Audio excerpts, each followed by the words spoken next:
Salam sepak bola, salam sehat, salam sejahtera, dan juga salam hormat saya kepada teman-teman netizen atau warganet yang merupakan viewers, subscribers, and also supporters of channel YouTube Bola Bung Binder. In this new content, teman-teman, sudah jelas dan 1000% pasti saya ingin memberikan review dari pertandingan semifinal Liga Champions leg kedua antara Real Madrid versus Manchester City yang berakhir untuk kemenangan Real Madrid dengan skor 3-1. Dengan demikian Real Madrid lolos ke babak grand final dengan skor agregat 6-5. Dan di pertandingan final nanti akan lawan Liverpool yang merupakan ulangan dari pertandingan final Liga Champions tahun 2018 yang pada saat itu Real Madrid bisa meraih kemenangan 3-1 atas Liverpool dan menjadi juara. Selama saya menjadi fan dari Real Madrid sejak tahun 1991, ini adalah untuk ke-8 kalinya Real Madrid bisa lolos ke pertandingan grand final dari Liga Champions, teman-teman. Tapi musim ini lebih spesial lagi bagi saya. Karena dari awal musim ini, Real Madrid sama sekali tidak diunggulkan. Banyak yang menilai bahwa Real Madrid punya terlalu banyak pemain tua yang tidak akan bisa bertahan di Liga Champions. Banyak yang menilai Real Madrid tidak punya kualitas permainan dibandingkan tim-tim lainnya. Banyak yang menilai bahwa Real Madrid ini hanya bergantung kepada faktor luck, yaitu faktor keberuntungan. Yang poin ketiga ini tentu saya tidak sepakat, karena mana mungkin sebuah tim ini terus-menerus beruntung kan? Nggak mungkin.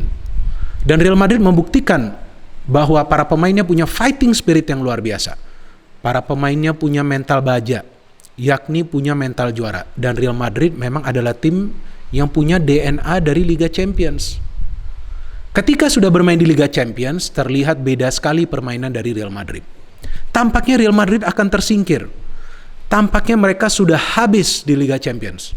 Tapi ternyata mereka bisa comeback. Kasihan juga Pep Guardiola ya teman-teman, kembali gagal membawa Manchester City menjadi juara dari Liga Champions. Musim lalu sudah masuk final, kalah lawan Chelsea.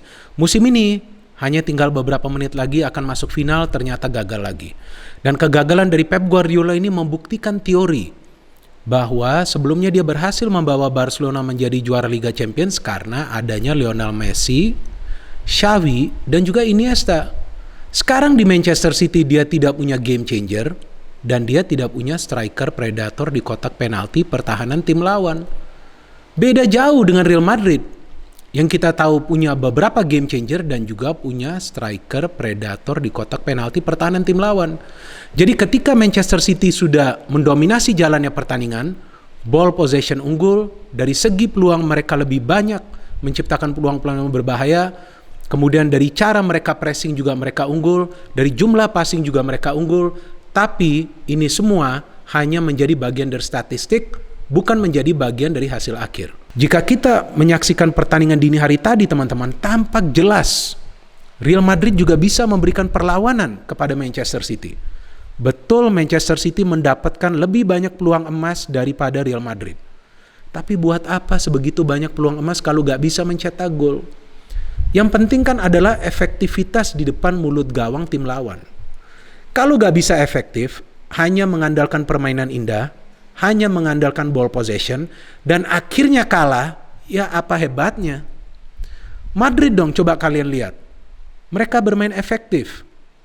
Memang banyak yang mengkritik, kenapa Madrid mengandalkan direct pass ke depan? Ya karena memang mereka punya penyerang-penyerang yang tajam.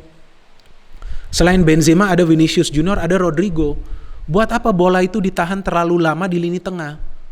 Real Madrid itu sebetulnya tidak main dengan playmaker. Real Madrid itu hanya punya kreator serangan, attacking midfielder. Dan attacking midfielder itu tugasnya adalah untuk cepat membagi bola ke depan. Maka itu Modric dan Kroos jarang banget menguasai bola terlalu lama di lini tengah. Mereka harus feeding bola ke lini depan. Jika teman-teman perhatikan, di setiap pertandingan dari Liga Champions Real Madrid, ketika mereka tertinggal, hampir semua pemain itu menekan ke lini pertahanan dari tim lawan. Memang itu sebuah resiko. Tapi mereka ambil resiko itu dan berkali-kali ternyata mereka sukses. Buktinya bisa teman-teman lihat di leg pertama lawan Manchester City. Madrid bisa mencetak 3 gol di kandang Manchester City. Kita tahu sulit banget mencetak gol ke gawang Manchester City. Di leg kedua ini juga mereka bisa mencetak 3 gol ke gawang Manchester City. Jadi frontal attacking game plan dari Carlo Ancelotti inilah yang membuat timnya berhasil. Memang mereka tidak bermain menyerang total dari awal karena Real Madrid tidak punya lini pertahanan yang solid. Kan pernah saya jelaskan, pasca hengkangnya Ramos dan Varane, lini pertahanan Madrid ini tidak tangguh lagi teman-teman. Militao dan Alaba atau Militao dengan Nacho atau Alaba dengan Nacho ini sebetulnya belum kompak di lini pertahanan. Maka itu resiko banget kalau Real Madrid bermain frontal attacking dari awal, kecuali memang dipaksakan. Dan yang uniknya kan musim ini Real Madrid sebelum lolos ke final menyingkirkan 3 tim sultan. Paris Saint-Germain, kemudian Chelsea, dan sekarang Manchester City. Ya itulah tim yang punya mental juara. Mereka tidak takut siapa lawannya. Mereka bisa comeback. Mereka bisa membalikan keadaan dalam situasi tertekan. Kalau kita melihat pertandingan dini hari tadi juga, kita bisa perhatikan bahwa memang Manchester City unggul secara ball possession. Manchester City bisa menciptakan banyak peluang. Tapi mereka lupa bahwa di gawang Real Madrid itu adalah Courtois yang sering menjadi penyelamat dari Real Madrid. Dan lagi-lagi Courtois dengan penyelamatan krusialnya bisa menggagalkan Manchester City untuk mencetak lebih dari 1 gol di pertandingan ini. Memang dia akan masukkan 4 gol di kandang Manchester City. Tapi jika bukan karena Courtois, maka Real Madrid bisa saja kemasukan lebih dari 4 gol di kandang Manchester City. Dan teman-teman bisa lihat dong bagaimana para pemain Manchester City itu juga kewalahan ketika penyerang-penyerang dari Real Madrid, Vinicius Junior, Rodrigo, Asensio, dan juga Karim Benzema terus-menerus berkeliaran di ruang pertahanan mereka yang membuat para pemain dari City di lini pertahanan itu panik. Dan secara permainan memang City unggul dengan ball possession mereka. Seperti biasa, ini tim yang mengandalkan pressing, possession, positioning play, and pace. Passing kita tahu yang cepat, possession mereka proses dulu permainan di tengah, positioning para pemain sering melakukan pergerakan tanpa bola untuk mendapatkan free space agar bisa mendapatkan peluang mencetak gol, and pace dengan kecepatan. Maka itu di babak pertama terlihat City lebih banyak mendapatkan peluang. Dimulai dari Mahrez dari free kick, kemudian ada peluang dari De Bruyne, ada peluang dari Bernardo Silva dari jarak dekat luar biasa save dari Courtois, kemudian kita lihat dari Foden juga dia tendang dari jarak jauh masih bisa di save. Real Madrid juga mendapatkan peluang. Bedanya bahwa peluang-peluang dari Real Madrid banyak yang melenceng dari Benzema 2, dari Kroos dan juga dari Vinicius Junior. Sebetulnya Real Madrid tidak berani bermain terbuka di babak pertama karena mereka tahu itu yang diinginkan Manchester City. Maka itu mereka bermain compact defense. Tapi di awal babak kedua sebetulnya mereka sudah menyerang. Memang sulit untuk menciptakan peluang yang berbahaya karena para pemain Manchester City juga cukup banyak menaruh pemain di lini pertahanan. Bahkan saya melihat Rodri pun turun ke lini pertahanan. Manchester City seperti biasa mengandalkan passing game mereka akhirnya bisa mencetak gol pertama di match ini di menit ke-70-an. Pintar sekali nih Bernardo Silva. Dia melakukan pergerakan cepat, mungkin para pemain Madrid kira dia akan shooting tapi ternyata dia passing bola itu ke kanan di mana di sana sudah ada Mahrez. Mendy terlambat untuk menutup ruang gerak dari Mahrez dan Mahrez bisa mencetak gol pembuka di pertandingan ini. Pada saat saya melihat gol ini, wah saya pikir udahlah, ini Real Madrid kemungkinan tersingkir nih. Saya ada membuat konten preview juga kan teman-teman kan. Di konten preview sudah saya jelaskan bahwa pertandingan ini persentasenya 50-50 and it can go either way. Artinya bisa berpihak ke Madrid atau bisa berpihak ke Manchester City. Kenapa saya katakan seperti itu? Karena pertandingan-pertandingan dari Champions League dari Real Madrid musim ini paling sulit diprediksi.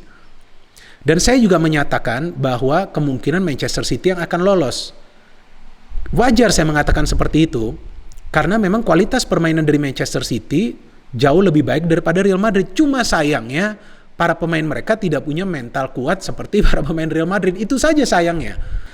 In a normal game, sebetulnya jika ini bukan pertandingan Liga Champions, mungkin para pemain City akan bisa menyelesaikan pertandingan ini dengan jumlah gol yang banyak. Contoh di Liga Premier Inggris. Tapi ketika main di Champions beda banget. Para pemain dari Manchester City sudah goyang duluan pada saat ketemu Courtois kan. Dan lihat dong akhirnya bagaimana Real Madrid bisa comeback ketika ada substitution yang dilakukan oleh Carlo Ancelotti. Sebetulnya yang saya melihat yang bermain bagus di tengah bagi Madrid itu hanya Casemiro, Modric dan Kroos itu tidak berkutik. Maka itu Kroos dan Modric akhirnya ditarik keluar dan Camavinga dan Rodrigo yang masuk. Dan Camavinga adalah pemain yang bertanggung jawab untuk gol pertama dan gol kedua dari Real Madrid. Karena yang pertama dia yang mendapatkan bola, dia yang memberikan passing kepada Karim Benzema. Dan jarang banget Karim Benzema berada di sektor tiang jauh, tapi dia berada di tiang jauh dan dia memberikan assist yang mahal kepada Rodrigo yang tidak bisa dibaca pergerakannya. Dan Rodrigo bisa menyamakan kedudukan di menit keberapa? Di menit ke-90 teman-teman. Tuh sampai merinding saya. Di menit ke-90 loh dia bisa golin. Saya kira mungkin draw ini game. Ternyata Camavinga ambil bola di tengah, dia berikan bola kepada Carvajal, Carvajal kirim crossing, dan terkena kepala dari Asensio sebelum akhirnya Rodrigo menyundul bola membuat skor menjadi 2-1. Ketika 2-1, saya sudah yakin udah nih drop mental para pemain City. Jujur saya gak bohong sama sekali, saya sudah yakin nih drop. Udah ini gamenya Real Madrid. Kalaupun harus keadu penalti, saya sudah feeling nih Real Madrid yang akan lolos. Karena mereka sudah mendapatkan momentum itu.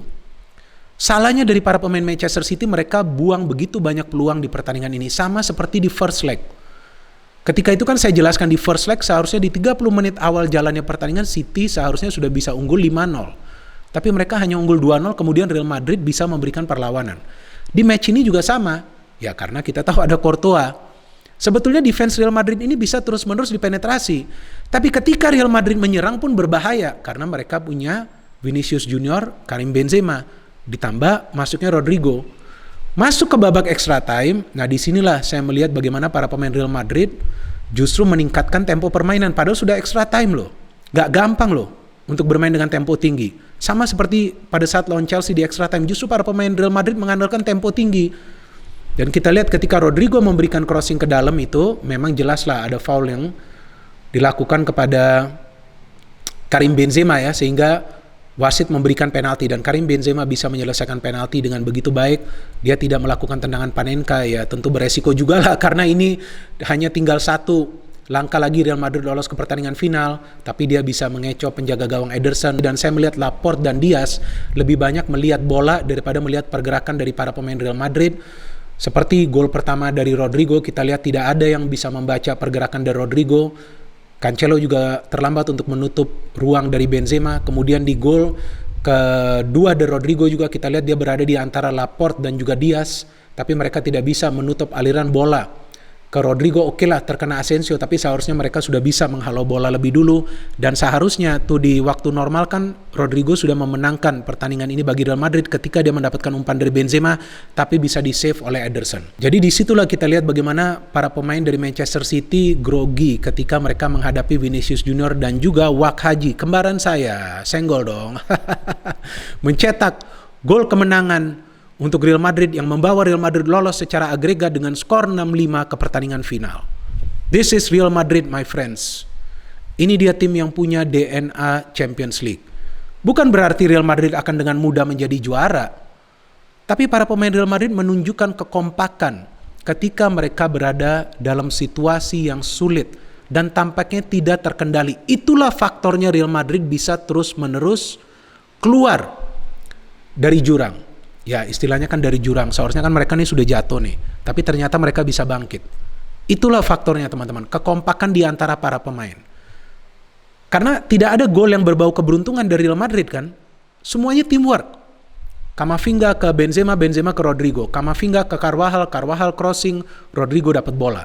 Rodrigo kasih bola ke Benzema, dia di foul. Kemudian dia ambil penalti, dia skor. City juga bagus kolektivitasnya, tapi sayangnya City ketika sudah unggul dengan skor 0-1 terus menyerang. Mereka tidak belajar dari kesalahan Chelsea. Chelsea juga pada saat itu terus menyerang. Ada kan peluang lagi dari Cancelo dan juga dari Grealish. Sayang mereka terus menyerang. Real Madrid suka, ayolah kita lawan nih sekarang. Ya udah, kita tunggu sekarang pertandingan finalnya seperti apa. Ya tentu di pertandingan final ini akan terjadi permainan yang terbuka. Saya gak yakin si Real Madrid akan bertahan karena mainnya kan ini netral. Apalagi mereka sekarang sudah menyingkirkan salah satu tim kuat dari Inggris, Manchester City kan, yang kita tahu juga punya kemampuan yang mirip seperti Liverpool kan, bisa banyak mencetak gol, bisa mencegah para pemain tim lawan mencetak gol. Tapi lawan Real Madrid di dua leg mereka kemasukan lebih banyak gol, total 6 gol. Dan Real Madrid sama sekali tidak buruk dari cara mereka menyerang dini hari tadi. Memang mereka kalah possession, tapi dalam urusan menciptakan peluang, Real Madrid pun bisa menciptakan cukup banyak peluang. Maka itu mereka bisa mencetak 3 gol. Terima kasih banyak kepada teman-teman yang telah mendengarkan analisa saya di konten terbaru hari ini. Dan silakan jika teman-teman punya counter analisa, bisa memberikan komentar kalian di kolom komentar di bawah konten ini. Hala Madrid, no hate, only football. Salam sepak bola.